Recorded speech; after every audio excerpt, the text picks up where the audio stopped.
দর্শক, আমরা এই সময় এখন যেখানে অবস্থান করছি সেটি একটি যুদ্ধ জাহাজের নিচে। এই নিচে আমরা ক্যাপ্টেন এবং ক্রুরা যে রেস্ট নেয় সেই রুমটাতে আমরা নিচে এসেছি। এখানে দেখুন হ্যান্ড ওয়াশ করার জন্যে ওয়াশরুম, এখানে রান্নাবান্না করার জিনিসপত্র, এখানে সোফা সেট, তারপরে দেখুন এখানে এসি সেট করা, ফ্রিজ আছে। আমরা যদি একটু ফ্রিজটা খুলে দেখাই, এই যে ফ্রিজার সিস্টেম কিন্তু ট্রে সিস্টেম। তারপরে এখানে ঘুমানোর জায়গা, লাইফ জ্যাকেট আছে, ঘুমাবে এখানে। এখানে আমরা এখানে দেখতে পাচ্ছি একজন ক্রু, সে রেস্ট নিচ্ছে। সে এতক্ষণ সম্পূর্ণভাবে জাহাজটা চালিয়েছিল, তারপরে সে রেস্ট নিচ্ছে।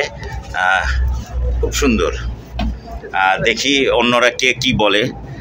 এখন আমি শুনবো যে এখানে দেখতে এসেছেন, আপনি বলেন তো এটা কিরকম লাগছে, এটা আসলে কি একটু বলবেন।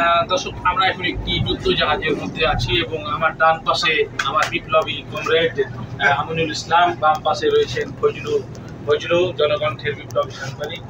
আমরা এই যুদ্ধ জাহাজে মোটামুটি আমরা মানে এনজয় করছি এবং দেখতে পাচ্ছি যে এখানে রয়েছে।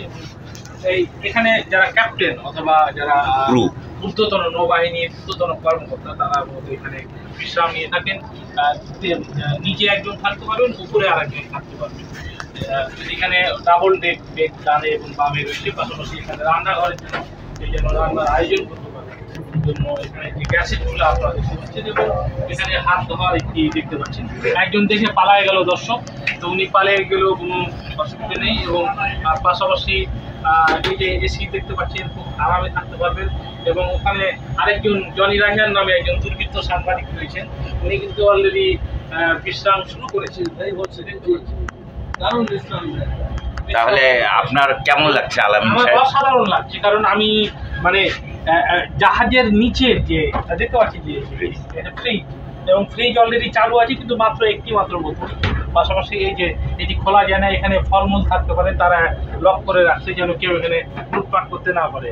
আর দর্শক, এই যে দেখতে পাচ্ছি লাইফ জ্যাকেট, ডুবে গেলে কেউ হয়তো হাবুডুবু করবে কিনা, হাবুডুবু খাবে কিনা, এই ভয়ে এটি পরে কেউ নেমে যাবে। কিন্তু আমরা যে তিন মোহনায় যেখানে অবস্থান করছি, এটি যদি ডুবে যায় তাহলে আমাদের বাঁচার আর কোনো আশা নাই, বরং হাত পা ছেড়ে দিয়ে আল্লাহ আল্লাহ বলার ছাড়া উপায় নেই।